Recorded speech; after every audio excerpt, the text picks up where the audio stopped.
안녕하세요. 오늘 신약성경 누가복음 18장 9절에서 14절까지 읽도록 하겠습니다.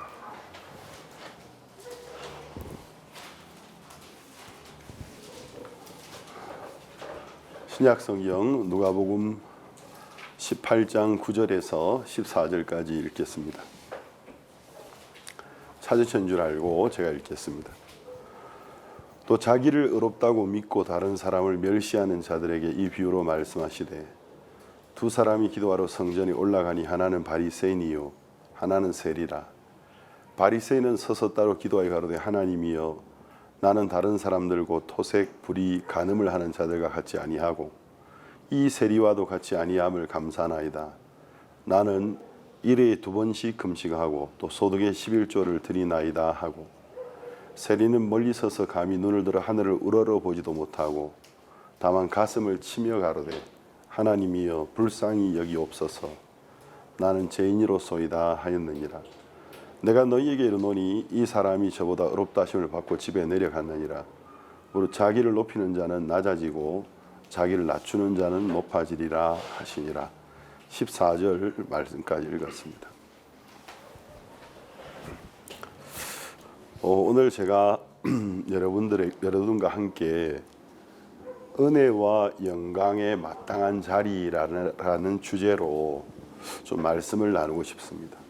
이 은혜와 영광이라는 것, 이 사이에는 어떤 상관관계가 있어요.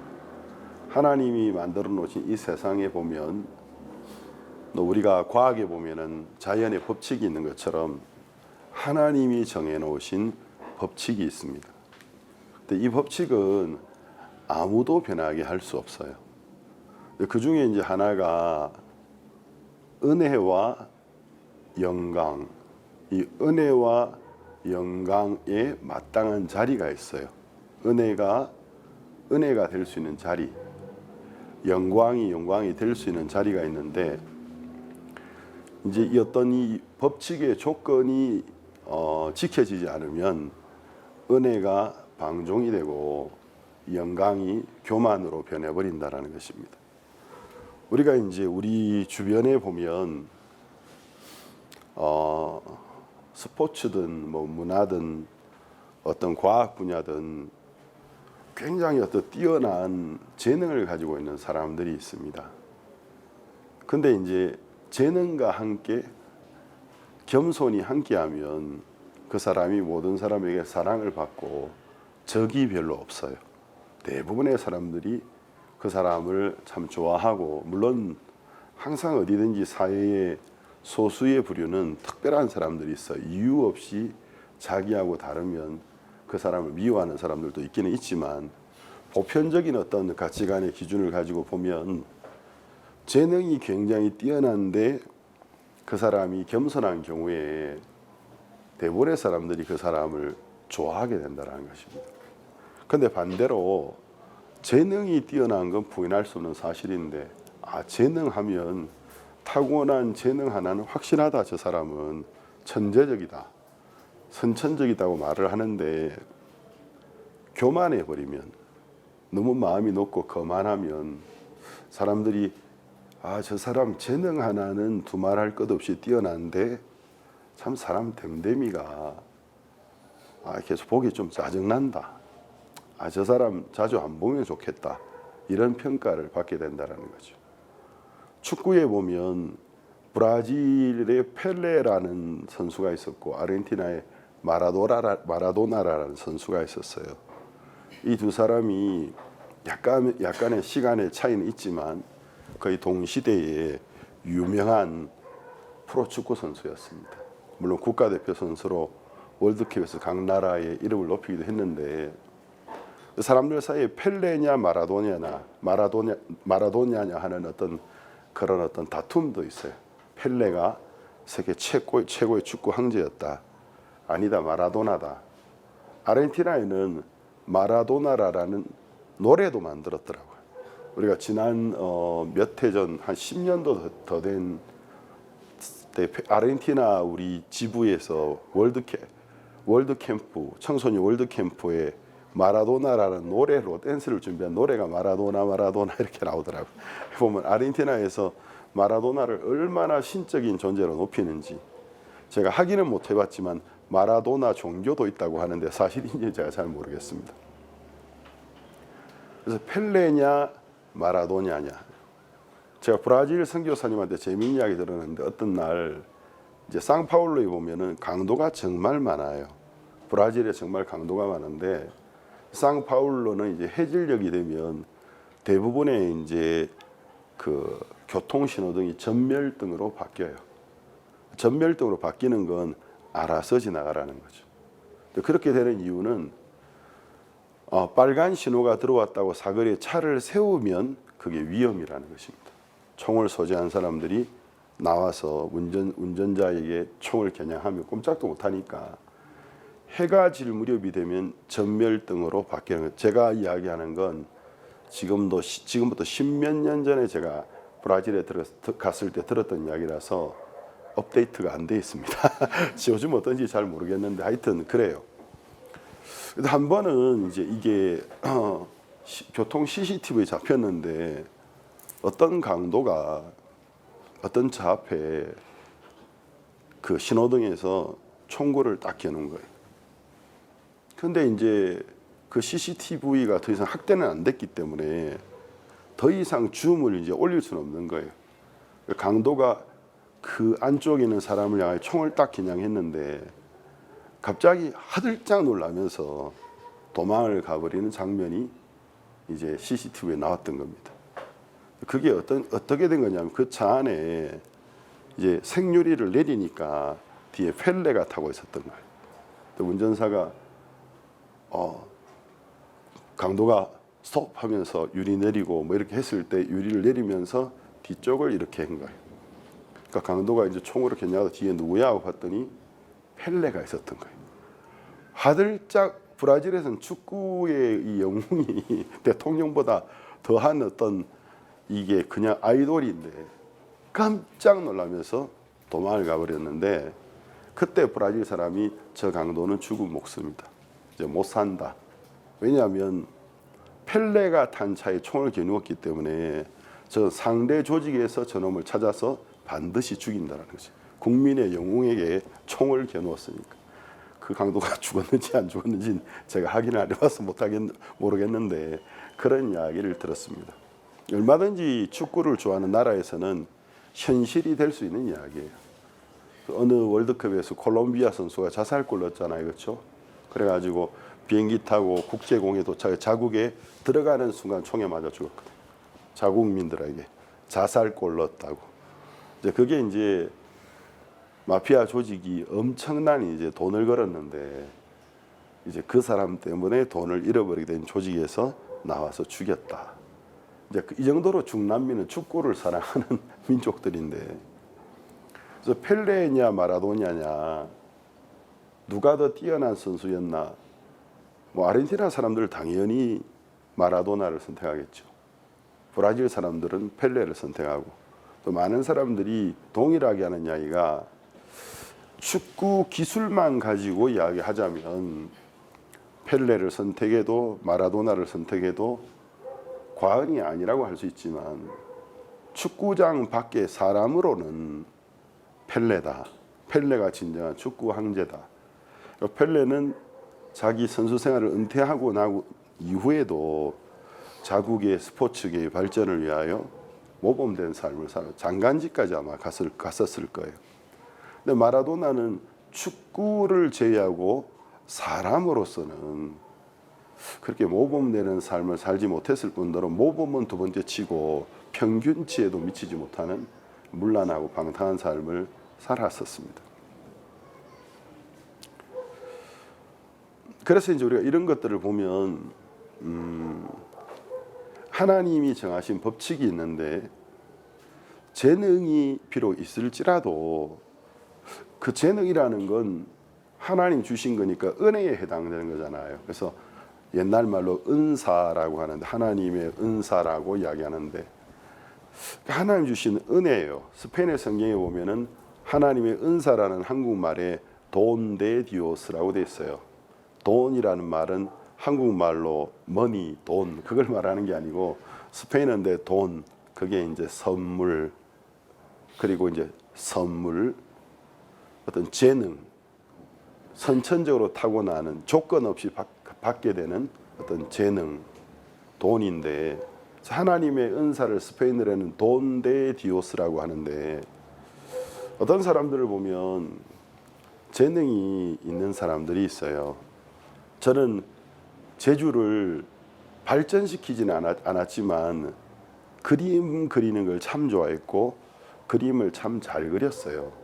그래서 초등학교 때부터 미술 시간이 되면 항상 미술 선생님이 그림 그리는 친구들을 보다가 제 그림 옆을 지나가면 가다 발걸음을 딱 멈추셨어요. 멈추시고 한참 이렇게 바라보시고 중학교 때는 미술 선생님이 이제 이 데생을 하는데 스케치로 손을 그리는데 한 번도 저는 이 데생을 배운 적이 없어요. 근데 그림을 그리는데 미술 선생님 제 옆에 딱 서시더니 너 오늘 미술부 와라. 너 지금부터 미술부 들어라 하고 이야기를 하셨습니다. 그래서 미술 시간이 되면 친구들이 와서 야 그림 좀 그려줘라 그렇게 부탁을 했어요. 그러니까 미술 학원을 한 번도 다닌 적이 없고 후천적으로 미술의 재능을 발전시킨 적이 없지만 선천적인 것이 있었어요. 그 제가 잘 몰랐는데 나중에 이제 저희 아버지가 초등학교 시절에 그 일본 총독부가 주관하는 미술대회에서 높은 상을 받으셔가지고 그 미술을 하도록 추천을 받았는데 할머니가 옛날에는 그걸 천의였지 않습니까? 환쟁이가 되면 안 된다고 그래서 그랬던 적이 있다 하더라고요. 그러니까 아버지가 가지고 있던 재능이 한 번도 가르쳐 주신 적이 없는데 제게 있는 거예요. 그 유전인자 속에 그게 있는 거죠.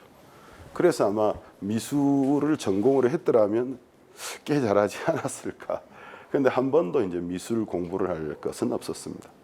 이처럼 이제 사람들은 자기의 어떤 재능과 자기의 후천적인 재능과 상관없이 선천적으로 받은 재능들도 있어요. 그 선천적인 재능이 있어요. 그건 이제 그런 경우는 어떤 자기 공로라고 말할 수가 없지 않습니까? 그 자기 노력으로 뭐 성취한 게 아니고 유전적으로 물려받은 거예요. 예수님의 운영 철학은 가진 자에게는 더 주시고 없는 자에게는 있는 것도 빼앗는다고 말씀하시더라고. 이걸 이제 과거의 정치인들이 부익부 빈익빈이라는 말로 정계나 또 뭐 연예계에서 한참 신문에 이 단어가 많이 나올 때가 있었습니다. 그래서 부익부 빈익빈, 그러니까 부한 자들은 더 부해지고 가난한 자들은 더 가난해진다라는 뜻인데 이게 이제 마태의 법칙이라 해가지고 외국의 어떤 박사가 쓴 논문에 나온 이야기를 이제 동양 철학식으로 바꾸면 부익부 빈익빈인데 그분은 이제 그거를 매튜의 법칙이라 가지고 매튜 이펙트라 해서 마태의 법칙이라는 것을 그 명명을 했더라고요. 그 달란트 비유에 관한 이야기를 하면서 이게 성경에만 적혀 있는 게 아니고 경제 사회 전반적으로 동일하게 적용되는 법칙이다. 있는 자는 더욱 있게 되고 없는 자는 그나마 있는 것도 빼앗기게 된다라는 게 심리학에서도 그렇고 사회학에서도 경제에서도 그대로 적용되고 있다라는 것입니다. 제가 이제 그걸 보면 제 마음에 큰 힘을 얻었습니다. 그렇지.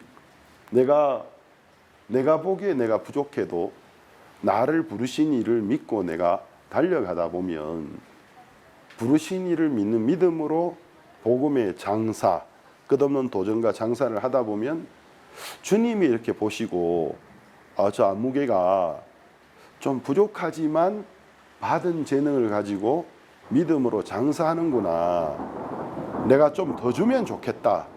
더하여 주신다라는 거죠.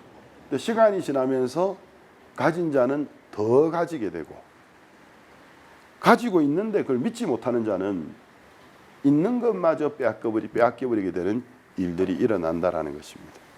제가 그래서 이제 그라시아 합창단 미국의 칸타타 순회할 때 가끔은 그라시아 합창단 버스에 탑승해서 중간중간 말씀 전하는 그런 일을 이제 임무를 주거든요. 그 임무를 맡았을 때 선천적 은사와 후천적 은사라는 주제로 몇 번 말씀을 전해줬던 적이 있습니다. 음악하는 학생들이니까 우리는 선천적 음악 재능을 가진 사람들 앞에 넋을 놓고 나는 타고난 재능이 없어 그 소리만 하고 한탄하고 있을 때가 많은데, 성경은 인생은 100m, 200m 단거리 달리기가 아니고 마라톤인데, 마라톤도 보통 마라톤이 아니고 이거는 울트라예요. 울트라 마라톤이라서 42.195km가 아니고 수백, 수천, 수만 킬로미터를 평생 동안 달리는 거기 때문에 단거리에서 재능적으로 누가 스타트가 좋았느냐 의미가 없습니다.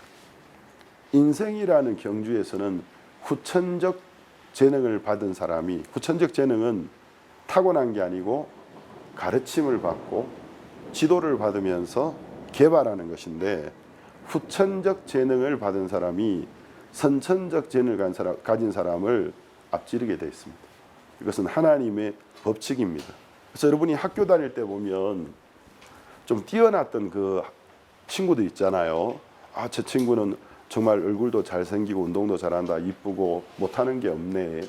근데 이제 세월이 흐르고 10년, 20년 후에 만나보면 그 친구들이 학교 다닐 때와 너무 다른 인생을 살아가고 있고, 학교 다닐 때 별로 두각도 나타나지 못하고 별로였던 친구들이 10년, 20년 후에 만나면 못 알아볼 정도로 사람들이 세련되어 있고, 남자들 같은 경우에는 저 친구가 저렇게 인물이 좋았었나?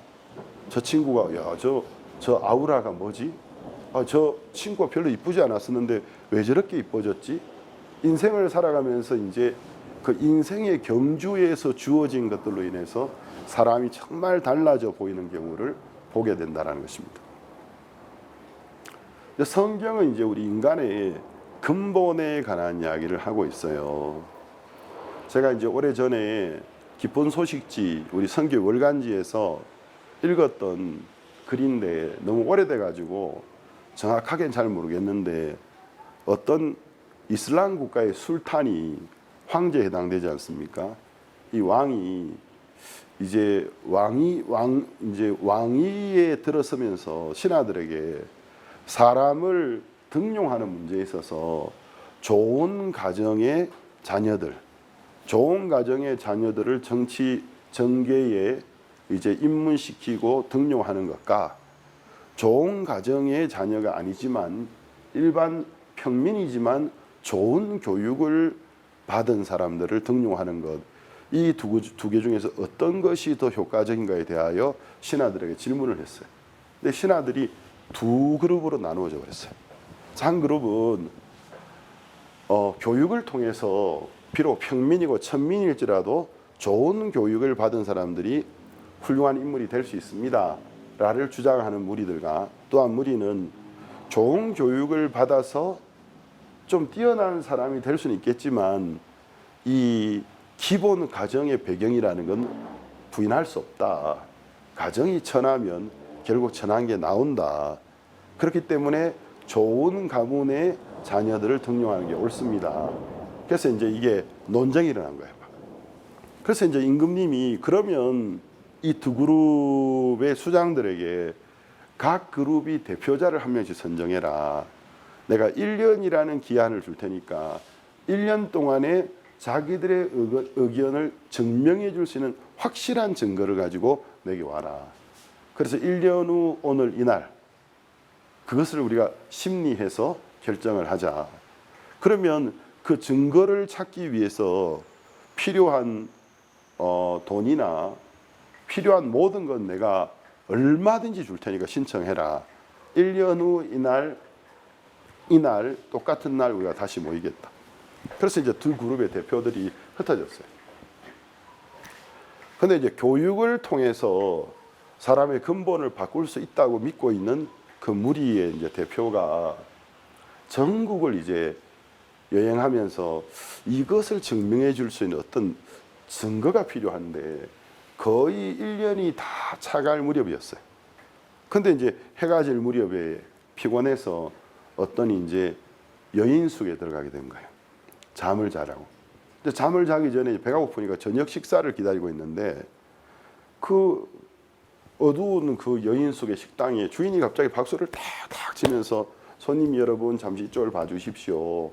우리 식당에는 제가 아주 재미있는 볼거리를 여러분들에게 항상 이곳에 투숙하는 투숙객들에게 보여드립니다.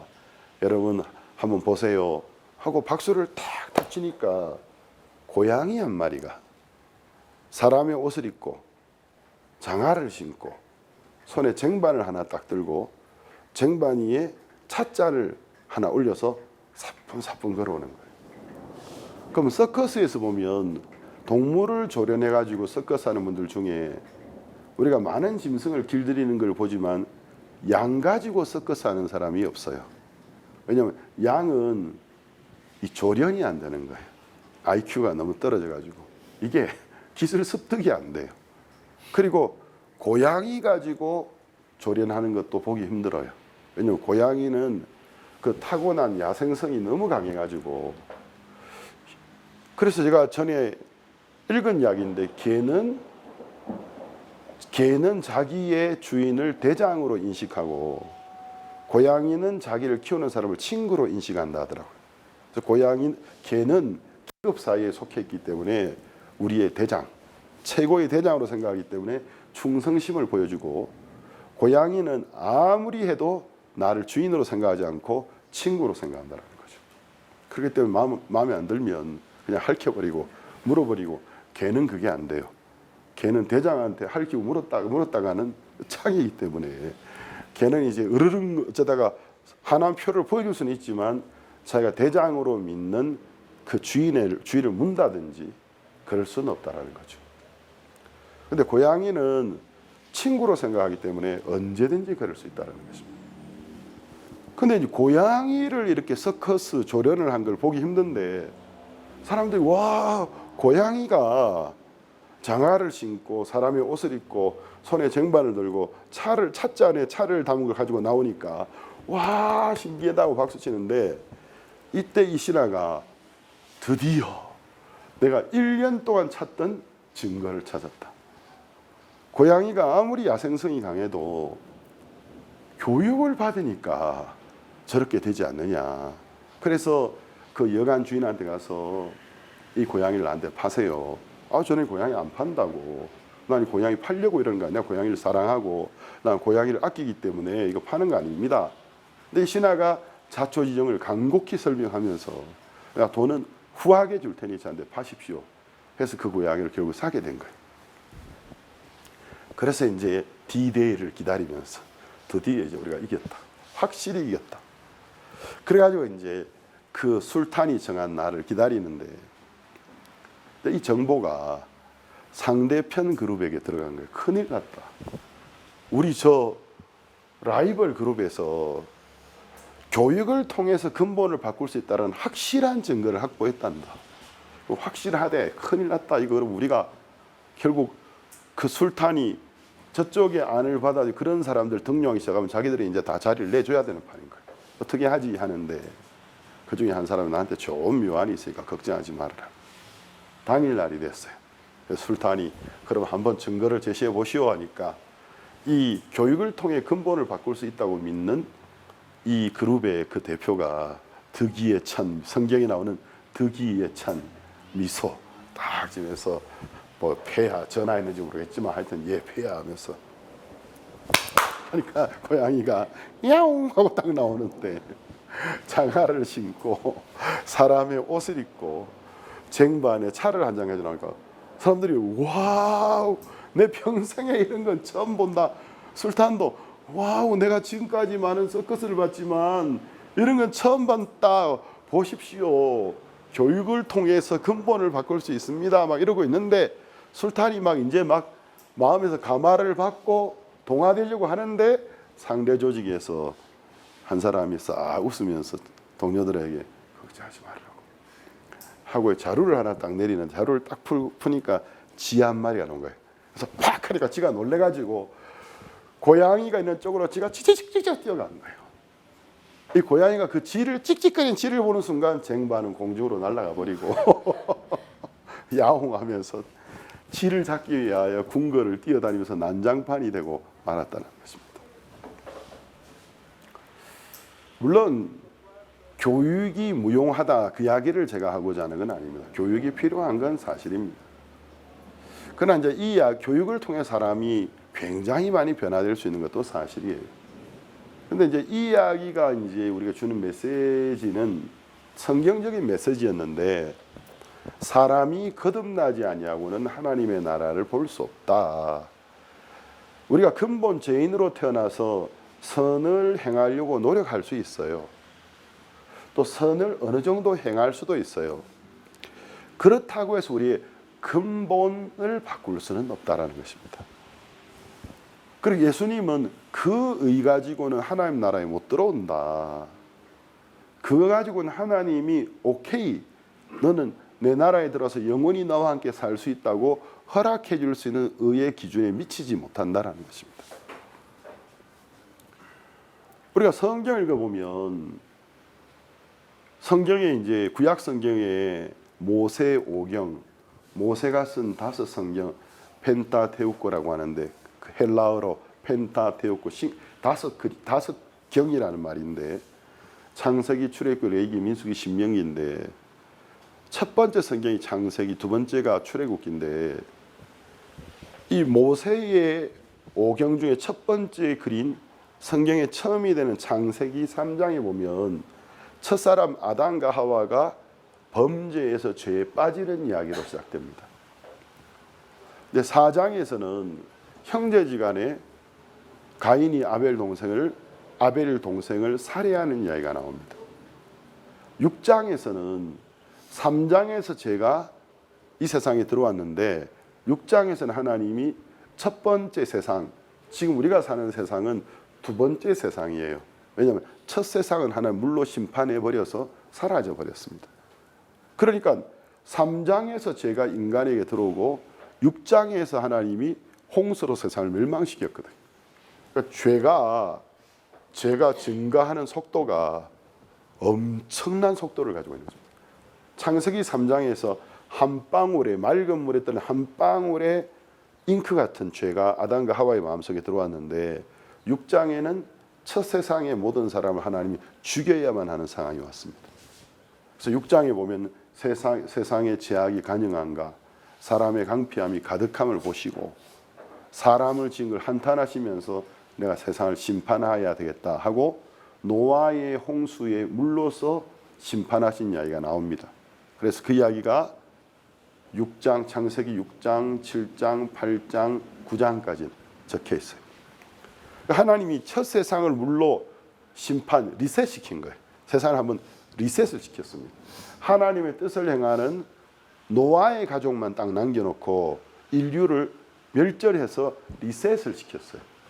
그런데 노아의 홍수 이후에 그 방주에서 난 노아의 가족, 노아와 세 아들, 노아의 아내와 세 며느리, 8명의 식구가 노아의 방주에서 나왔는데, 근데 이제 9장에서 그들이 나왔는데 10장에는 노아의 아들의 족보가 나오고 11장에서 하나님이 바벨탑에 그들이 모여가지고 시날이라는 평지에서 바벨이라는 탑을 세워놓고 하나님을 대적하고 있는 이야기가 나옵니다.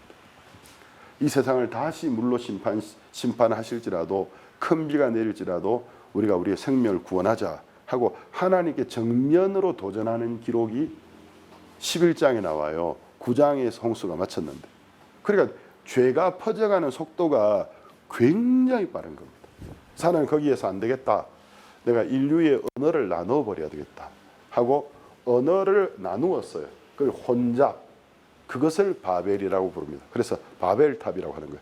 혼잡하게 만들어서 흩었는데 사람들이 자기의 언어를 알아듣는 사람들끼리 무리를 지어서 각 대륙으로 이동해 버린 이야기가 나오고 있습니다. 그게 이제 11장에 기록되어 있고요. 창세기 19장에는 하나님이 소돔과 고모라라는 그 도시의 죄악이 너무 넘쳐서 유황불못으로 멸망시켜버린 이야기가 나오고 있습니다. 그리고 이제 그 다음에 창세기의 남은 장들을 보면 인류가 죄 속에 살고 있는 이야기가 나와요.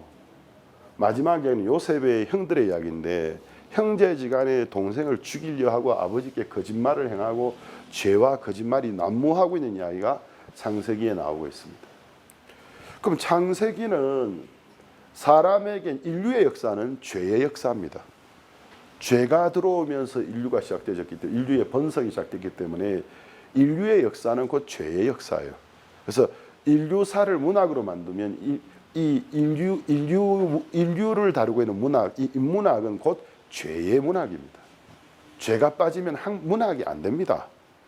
곧 인문학, 인간의 이 역사를 다루는 문학은 죄, 배신, 살인, 폭력, 간음, 폭행, 아동, 여성, 성폭행, 이것의 기록이 곧 인류의 역사입니다.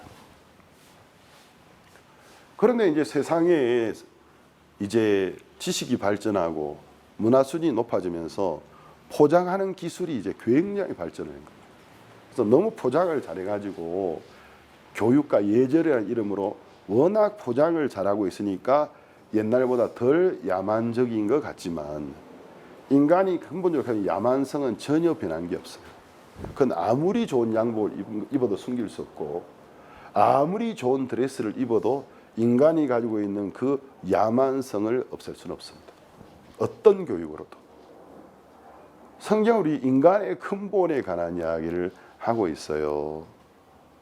근데 제가 이제 성경을 읽으면서 이해가 안 되는 게 그 모세오경의 두 번째 성경인 출애굽기, 구약 성경 39권 중에 두 번째 성경인 출애굽기 19장에서 하나님이 430년 동안 이집트의 종노릇 하던 히브리인들을 출애굽을 엑소도 출애굽을 시키고 난 다음에 약속하는 장면이 나오는데 이스라엘 백성들이 하나님께 하나님의 법을 그들이 지키기로 맹약하는 이야기가 나오고 있어요.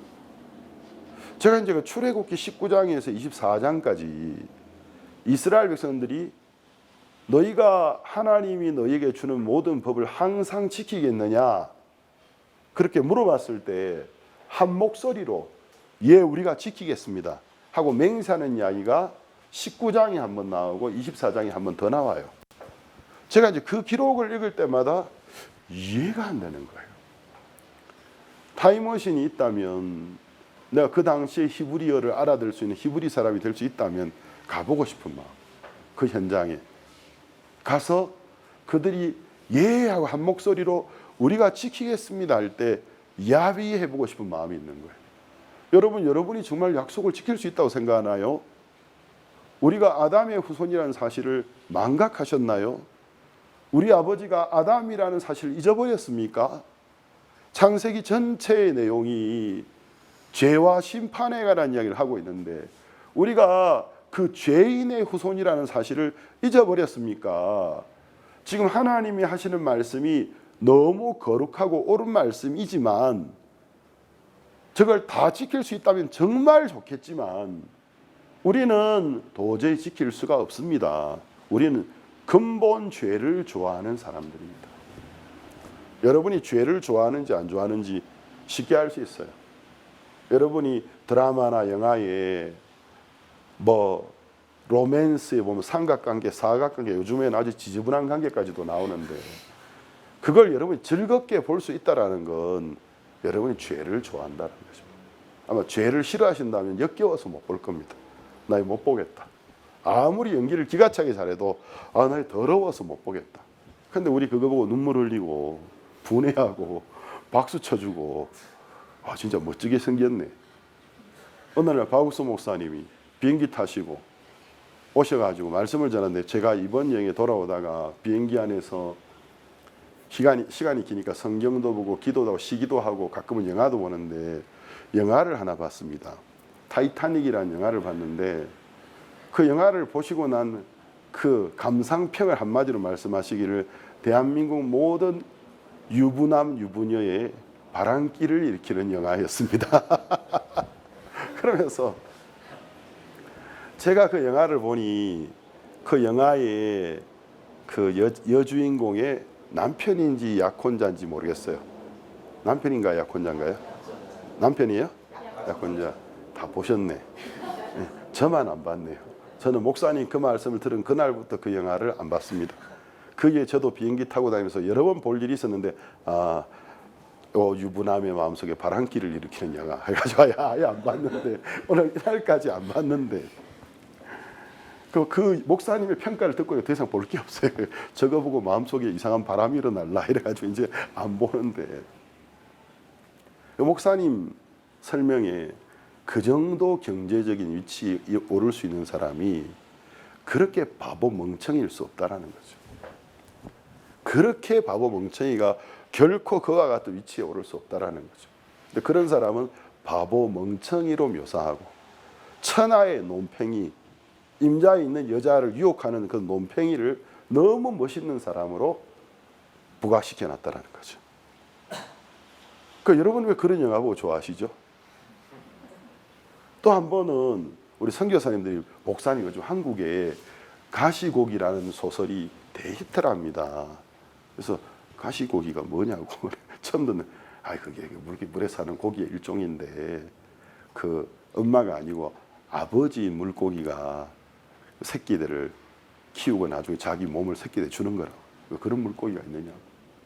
그게 막 요즘 강사님으로 오시는 분들도 예를 들면서 아버지의 사랑을 써서 가시고기와 같이 자꾸 저 가시고기가 뭐지 하면 읽어보고 싶다.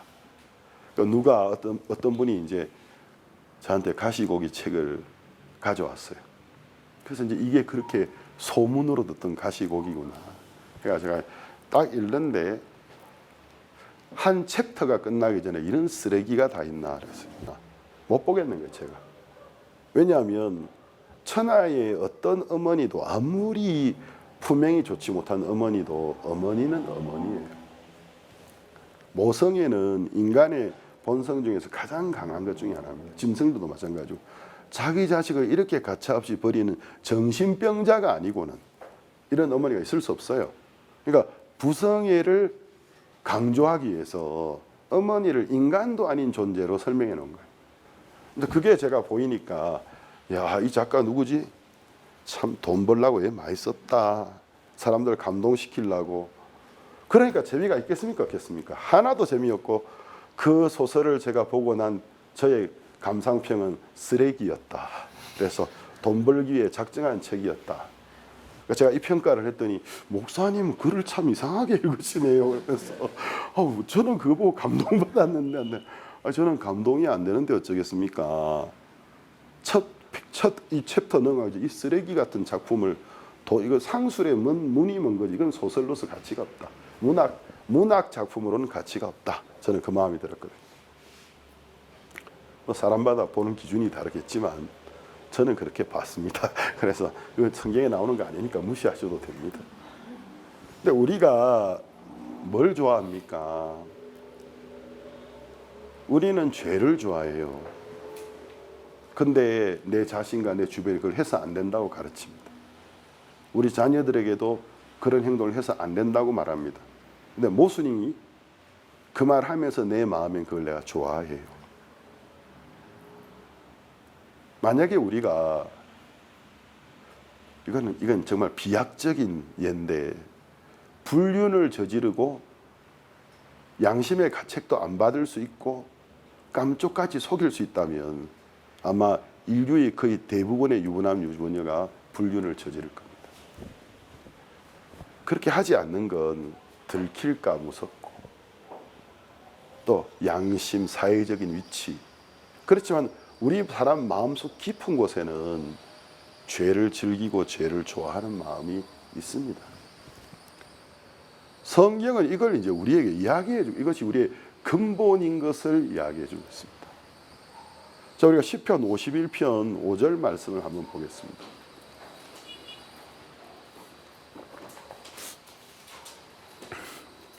시편 51편 5절 내가 제약 중에 출생하였으며 모친이 제중에 나를 잉태하였나이다. 다윗 왕이 큰 죄를 지었죠. 자기 신하의 아내를 치하하고 유부녀인데 그 여자가 임신했다는 소식을 듣고 이 죄를 어떻게 가릴지를 몰라가지고 죄는 왜 무서우냐면 암만 작은 죄도 이것을 고백하지 않으면 그걸 가리기 위하여 다른 죄를 짓게 하기 때문에 무서운 겁니다. 그래서 이제 살인 강도들도 처음부터 사람을 죽이기 원하는 살인 강도는 없다고 하더라고요. 살인 강도 인터뷰했던 이야기를 들어봤는데 아무리 살인 강도도 이유 없이 사람을 죽이는 걸 원하지는 않는다는 거죠. 근데 사람을 왜 죽이냐면 자기가 이제 이 강도 짓을 하는데 내 얼굴을 보았고 또 이 사람이 나에게 반격할지 모른다라는 불안감 때문에 결국 총을 쏘게 된다는 거죠. 그러니까 죄가 죄를 놓는 거예요. 적은 거짓말이 또 다른 거짓말을 만들게 하고 그 거짓말이 나중에는 아주 큰 거짓말을 하게 하고 작은 죄가 나중에는 큰 죄를 짓게 해요. 그래서 죄가 무서운 겁니다. 그러니까 이제 다윗이 마음이 느슨해졌어요. 왕이니까. 그래서 어떤 유부녀를 보고 자기 마음의 욕망을 참지 못했어요. 죄를 지었습니다. 근데 그 여자가 임신을 해버린 거예요. 그때부터 다윗은 새로운 고통 속에 빠져들면서 이걸 내가 어떻게 가려야 되지? 막 고민을 하다가 모세의 율법이 있는 나라인데 간음한 사람은 돌로 쳐 죽이라고 명령했는데 왕이라도 죽어야 되는데 어떻게 하지? 그래서 자기 신하를 죽일 마음이 없었는데 그래서 이제 내가 이 신하에게 특별 포상 휴가를 줘야 되겠다. 아직은 신혼이고 전쟁 중에 있던 군인이 포상 휴가를 이제 돌아오면 분명히 자기 집에 가서 아내와 동침하겠지. 그러면 자기 자식이라고 믿겠지. 그렇게 해서 특별 포상 휴가를 줬는데 이 신하가 얼마나 충성스러우냐면 다윗 왕이 우리아가 도착했을 때 연회를 베풀고 이제 잔치하고 술도 먹게 했는데 집에 안 가는 거예요. 예루살렘 성문에서 잔 거예요. 다음 날 우리아가 집에 안 가고 자기 집에 안 가고 성문에 잤답니다.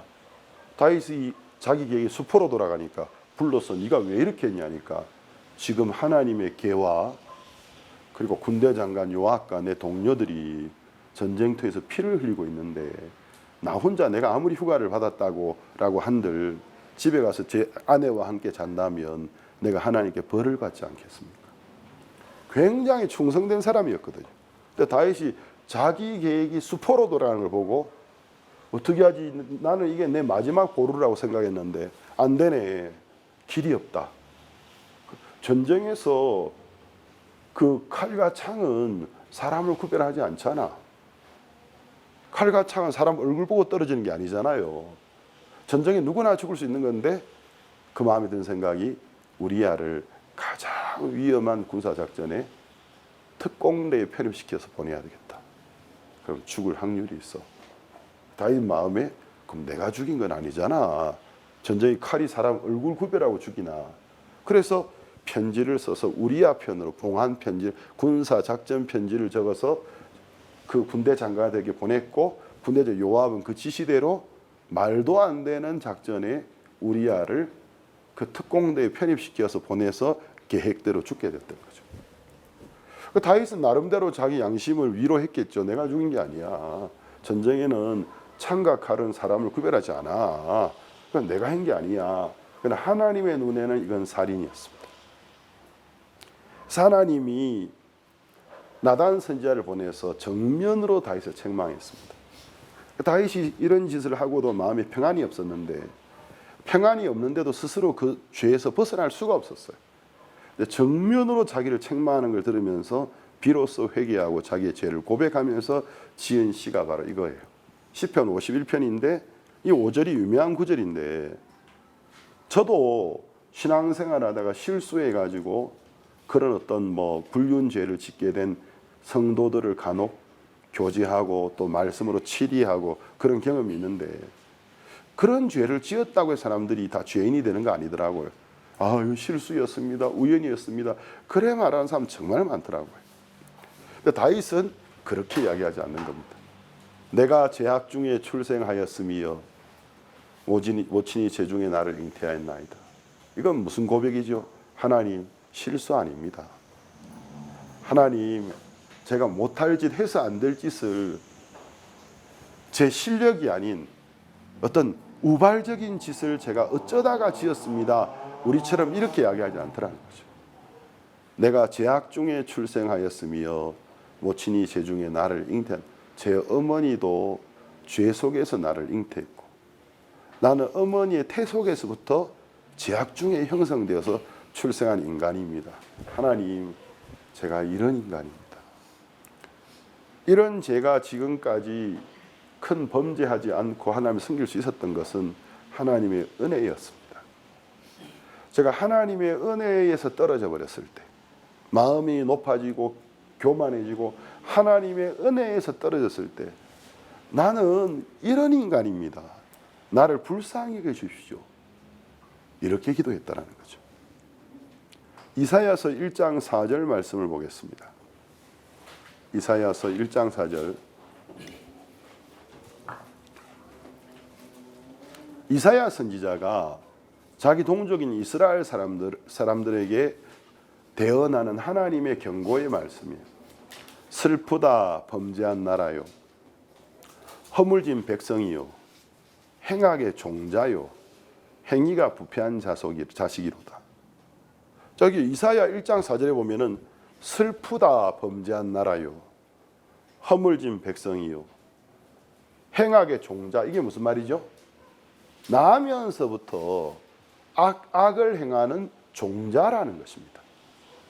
행악의 종자요, 행위가 부패한 자식이로다.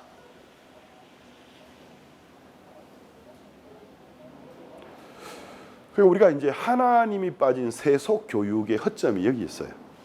세속 교육은 어떤 행동을 하면 안 돼, 이 행동을 해야 돼 하고 가르칩니다. 근데 뭘 안 가르치냐면 그렇게 가르칠지라도 해서 안 되는 짓을 할 수밖에 없게 되는, 그리고 해야 될 일을 못하게 되는 것이 우리의 근본이라는 걸 가르치지를 못해요. 그것이 우리 근본인 걸 가르치면 노력만 해야 되는 게 아니고 그 정확한 우리의 근본에 대한 이해력을 가지고 내가 내 마음 가지고 살면 안 되겠다 하고 하나님의 마음의 인도를 받고, 또 나에게 좋은 영향을 줄 수 있는 분들과 내 마음을 고백하고 이야기하면서 도움을 입으면 우리가 정말 복된 삶을 살 수 있는데, 하나님이 빠진 세속 교육은 그렇게 하려고 하면 할 수 있는 것처럼 가르치고 있기 때문에 그게 허점입니다. 죄 짓는 사람들이 죄가 나쁜지 몰라서 지을까요? 선을 행치 못하는 사람이 무엇을 어떻게 하는 게 선이라는 걸 몰라서 행하지 않을까요? 대부분의 사람들은 선과 악에 대한 어느 정도의 지식을 다 가지고 있습니다. 그런데도 죄를 범하는 건 성경은 행악의 종자라고 말씀하시는 겁니다.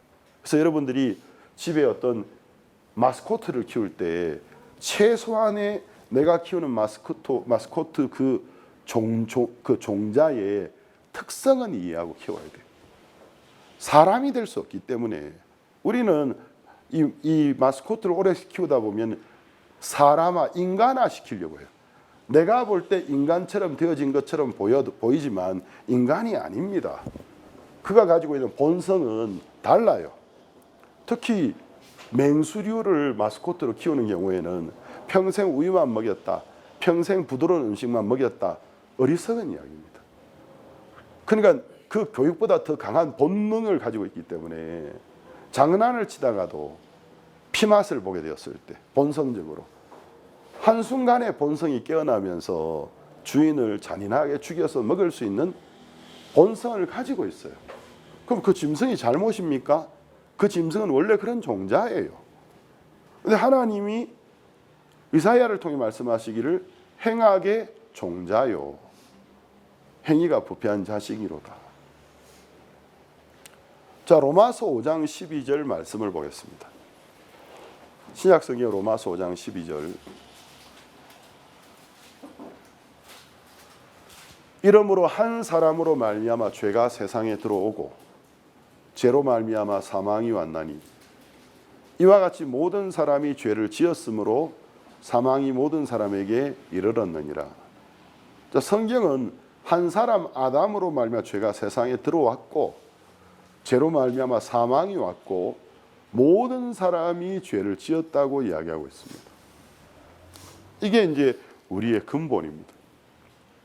많은 분들이 우리는 다 한 분 하나님의 자녀 아니야? 이렇게 이야기하는 분들이 있습니다. 어떤 면에서는 그게 맞아요. 우리가 하나님이 지으신 피조물로서는 하나님 한 분임을 지었기 때문에 하나님 우리 아버지인 게 사실이지만, 그러나 성경은 하나님이 지었던 그 사람이 본래의 상태대로 유지되고 있는 게 아니고 타락했다라는 것을 우리에게 이야기해 주고 있습니다. 다른 말로 하면 우리 영혼의 주인이 바뀌었다라는 거죠. 원래는 하나님이셨지만 현재 인류의 마음의 주인이 지으신 것으로 기준으로 하면 하나님이시지만 영적 상태로는 우리가 하나님의 자녀가 아니라는 것입니다. 다 죄에 빠져 있다라는 거죠. 자, 우리가 요한복음 8장 44절에서 예수님이 우리의 아비가 누구인가를 설명하는 부분을 좀 읽어보겠습니다. 요한복음 8장 44절. 너희는 너희 아비 마귀에게서 났으니 너희 아비의 욕심을 너희도 행하고자 하느니라. 저는 처음부터 살인한 자요 진리가 그 속에 없으므로 진리에 서지 못하고 거짓을 말할 때마다 제 것으로 말하나니 이는 제가 거짓말장이요 거짓의 아비가 되었습니다. 우리 영혼의 아버지는 거듭나지 못한 모든 사람들의 영혼의 아버지는 하나님이 아니십니다. 우리의 육체의 부모는 다 다르지요. 성도 다르고.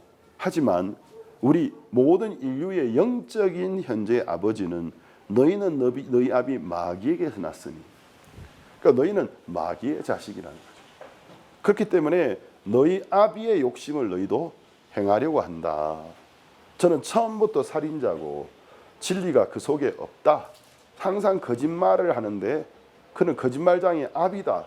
너희도 너희 마음속에 끊임없이 남을 미워하고 죽이려 하고 폭행으로 내 것으로 빼앗으려고 거짓을 하는 자들이라고 말씀하셨습니다.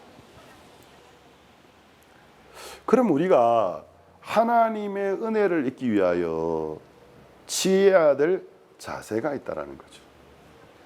하나님의 은혜를 잊기 위하여 하나님 앞에 취하여야 될 자세가 있습니다. 제가 능력이 대단한 사람인데 어떤 사람이 능력이 부족해서 굉장히 힘들어하고 있어요.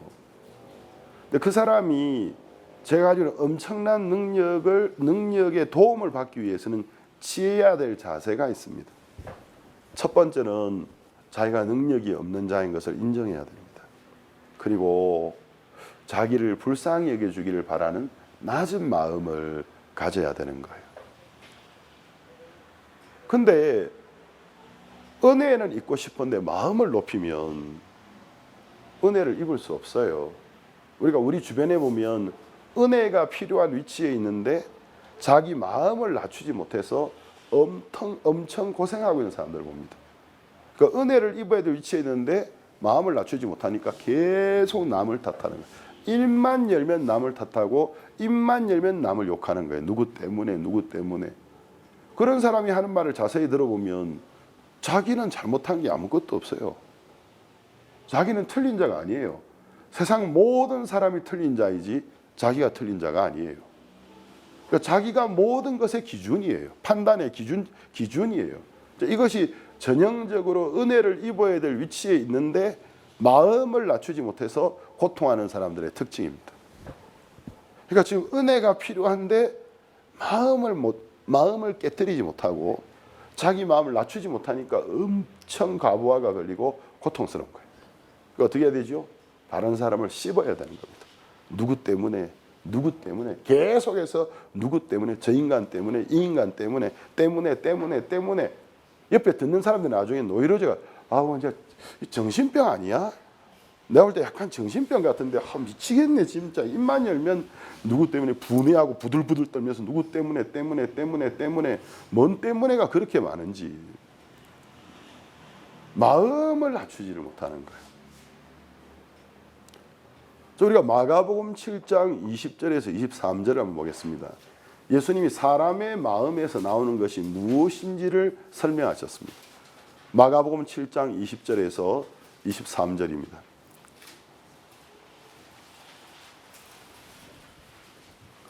또 가라사대 사람에게서 나오는 그것이 사람을 더럽게 하느니라. 속에서고 사람의 마음에서 나오는 것은 악한 생각 곧 음란과 도적질과 살인과 간음과 탐욕과 악독과 속임과 음탕과 흘기는 눈과 해방과 교만과 광편이 이 모든 것이 다 속에서 나와서 사람을 더럽게 하느니라.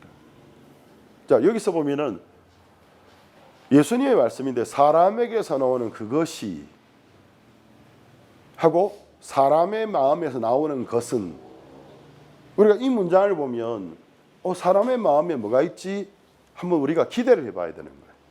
근데 예수님이 열거를 시작하는데 단 하나도 좋은 게 없어요. 사람에게서 나오는 그것이 사람을 더럽게 하느니라. 속에서 곧 사람의 마음에서 나오는 것은, 자, 그 다음부터 리스트가 나옵니다. 악한 생각,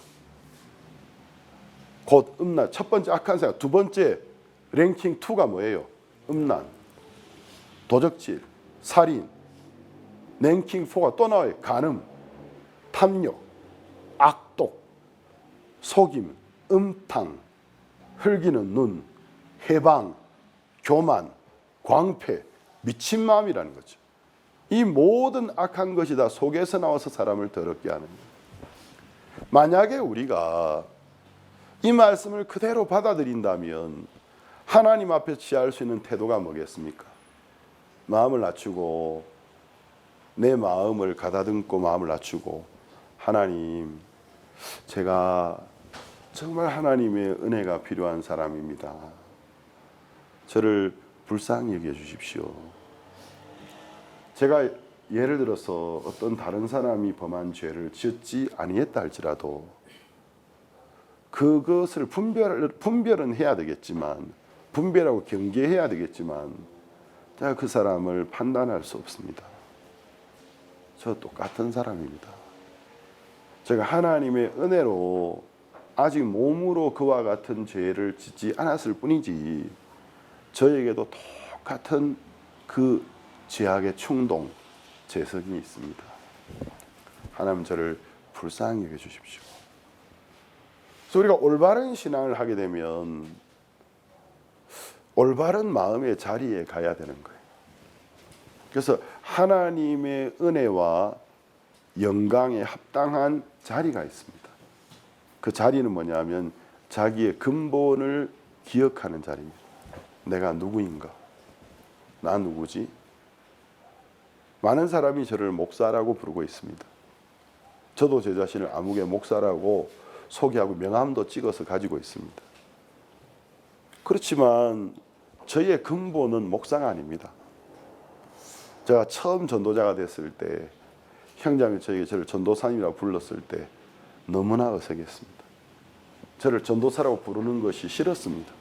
그래서 아니 형제님, 자매님, 저 그냥 옛날처럼 불러주시면 안 될까요? 저보다 연세도 많은 분들이 전도사님 하니까 그냥 옛날같이 신형제 이렇게 불러주세요. 아, 무슨 말씀을, 이제 전도사님인데. 정말 어색했고 정말 부끄러웠고 저를 전도사라 부르는 것이 부끄러웠습니다.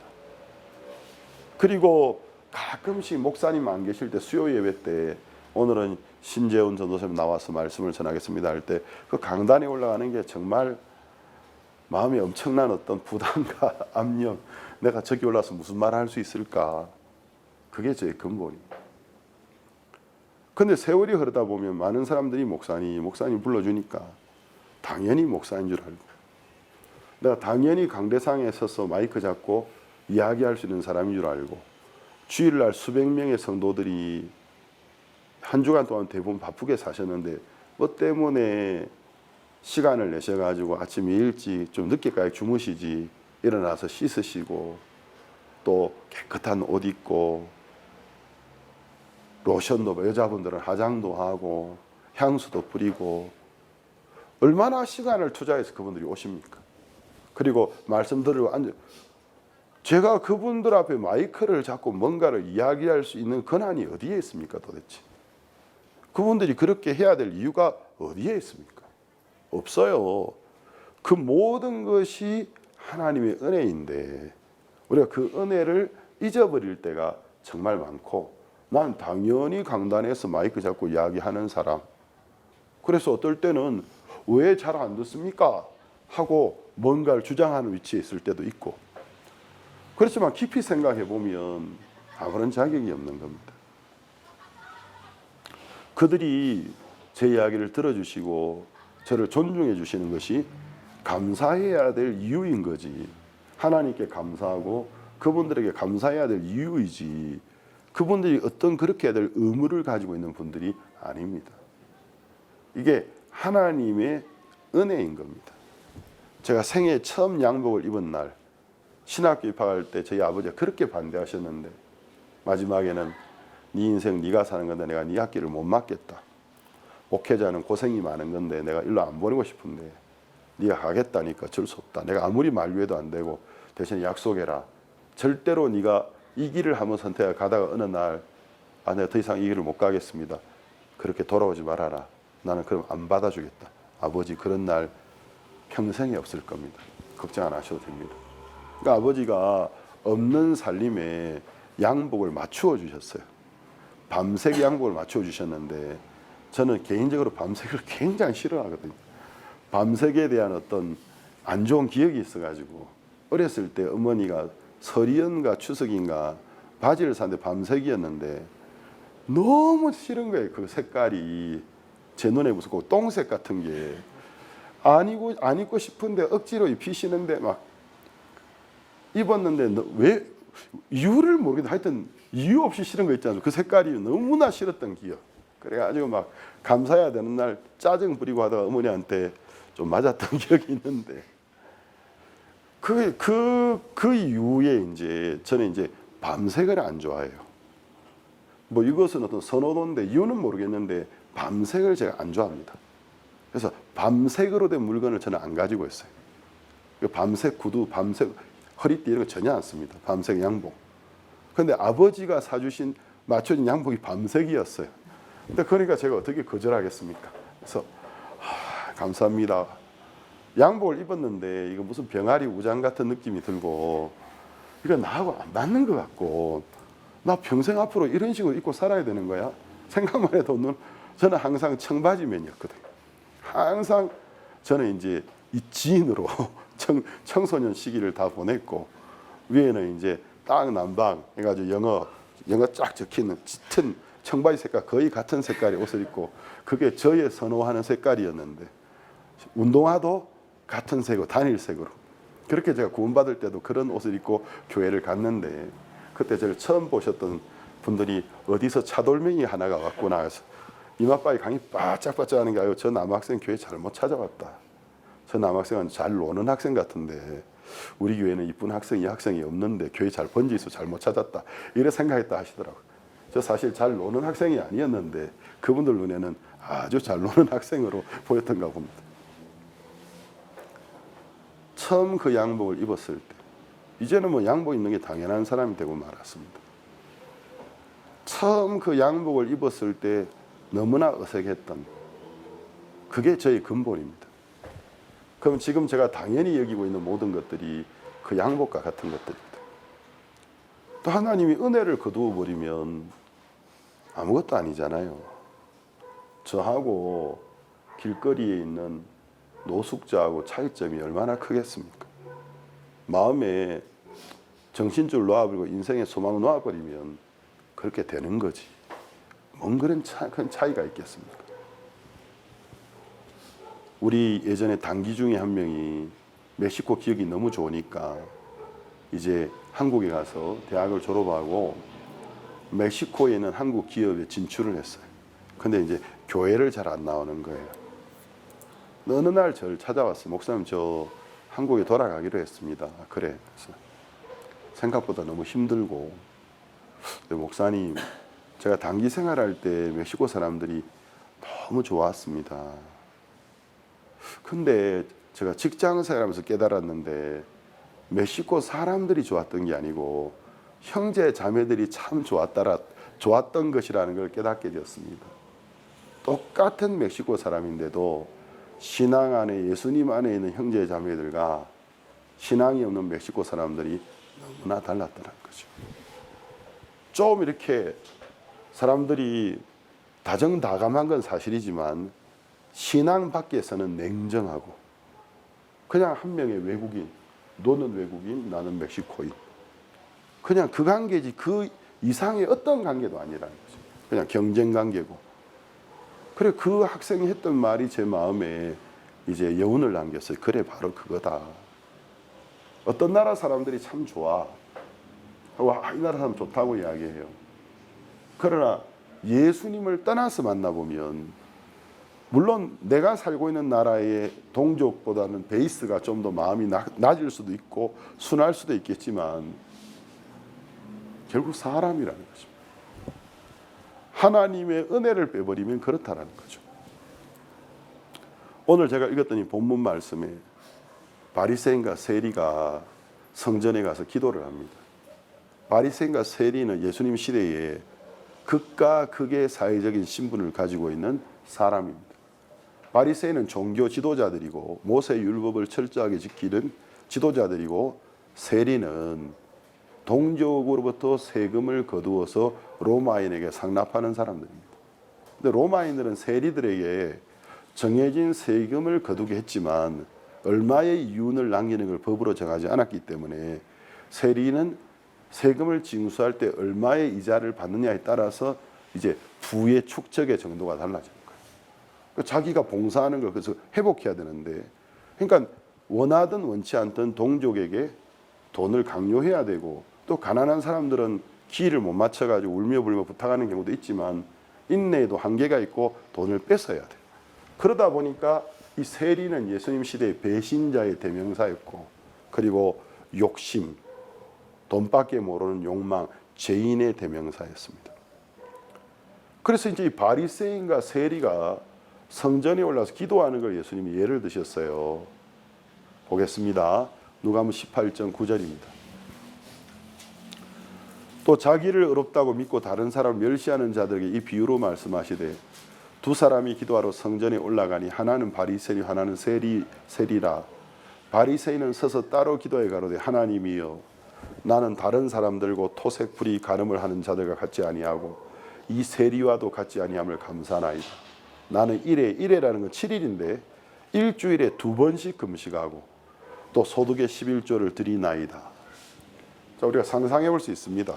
아주 좋은 옷을 입고 자기 외모도 요즘 말로 하면 좋은 이발소 미용실에서 꾸민 수염도 잘 다듬고 품이 있는 사람이 손을 들어서 또 자랑할 게 많으니까 남들 듣기를 바라는 마음으로 큰 목소리로 기도하는 겁니다. 하나님 감사합니다. 이렇게 하면서. 근데 이제 그 옆에 세리가 있는데 보겠습니다.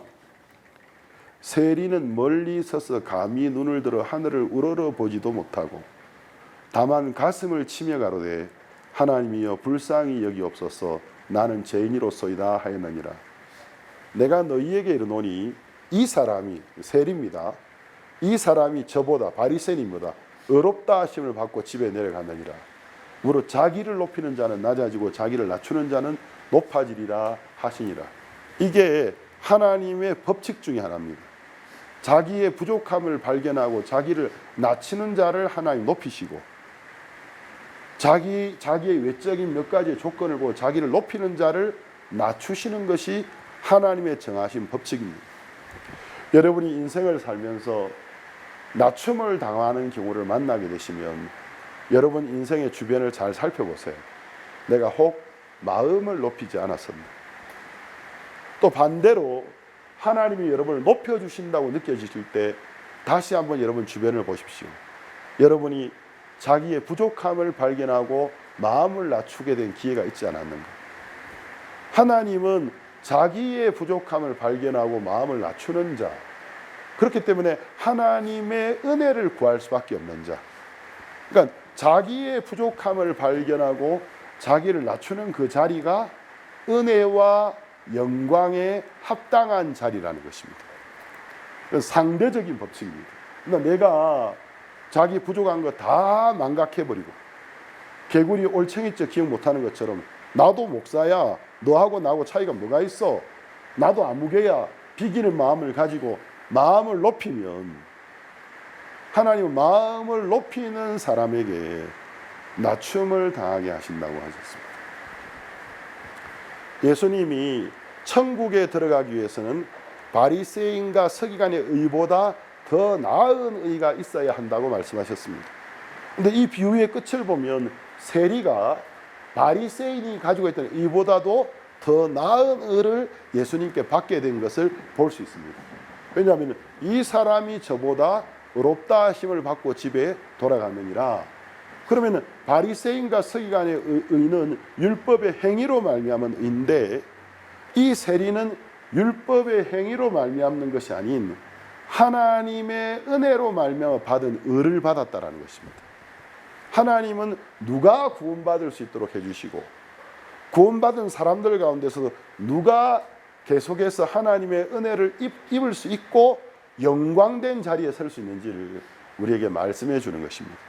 만약에 우리가 외적인 몇 가지 나의 건강에 내가 이런 일 좀 잘했어, 내 나름대로 좀 수고 좀 했어, 그런 것으로 마음을 높이게 된다면 여러분은 은혜의 자리와 영광을 받을 수 있는 자리를 떠나가는 겁니다. 그럼 여러분에게 벌이 있고 부끄러움이 있고 고통이 오게 되는 것입니다. 그래서 오늘 여러분 이 말씀을 기억하셔서 자주 눈을 감고 하나님께 나아갈 때 마음을 가다듬으세요. 흩어져 있던 마음을 가다듬으면서, 하나님, 저 정말 부족한 사람입니다. 저에게 하나님이 예수님을 통해서 말할 수 없는 은혜를 베풀어 주셨습니다. 그렇지만 사람으로서 저는 당신의 은혜를 빼놓고 사람으로서의 저는 여전히 부족한 자입니다 하고 여러분이 하나님 앞에 마음을 낮추고 매일 그 은혜를 바란다면 올바른 신앙의 자리에 앉아 있는 겁니다. 그럼 여러분은 계속해서 은혜를 입을 수 있고 하나님 여러분에게 영광을 베푸실 수 있습니다. 마음을 낮춘 펠레는 국민에게 사랑을 받는 사람이 되고, 마음을 높인 마라도나는 사람들이 저 사람 재능 하나는 기가 차지, 그런데 아이고, 그런 평가를 받게 되는 겁니다. 우리가 하나님 앞에서 신앙은 남을 위해 사는 거 아닙니다. 내 영혼을 하나님 앞에 세우는 것이 신앙입니다. 내가 하나님 앞에 정말 부족하고 연약한 자로서 하나님의 은혜를 잊게 되고, 그 은혜로 말미암아 영광스러운 삶을 살게 되는, 그래서 여러분이 하나님을 정말 마음으로 찬양하는 분들이 되기를 바랍니다. 오늘 여기까지 말씀을 나누었습니다.